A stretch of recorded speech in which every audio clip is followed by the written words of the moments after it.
દાહોદ લોકસભા વિસ્તારના પ્રથમપુરમાં booth number 220 પર છેલ્લા 3 કલાકથી પુનઃ મતદાન યથાવત 1224 માંથી 170 થી વધુ મતદારોએ મતાધિકારનો કર્યો ઉપયોગ।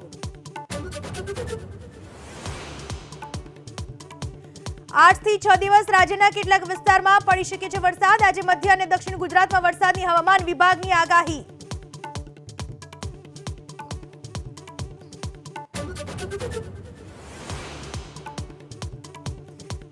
લોકસભાની ચૂંટણીને લઈને ચોથા તબક્કાના પ્રચાર પડઘમ આજે થશે શાંત। 13મી મે 10 રાજ્યની 96 બેઠકો ઉપર યોજાશે મતદાન।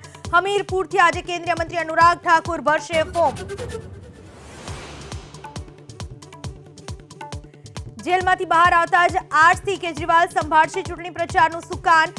કનોટ પ્લેસમાં હનુમાનજીના દર્શન બાદ ઉત્તર અને દક્ષિણ દિલ્હીમાં કરશે ચૂંટણી પ્રચાર।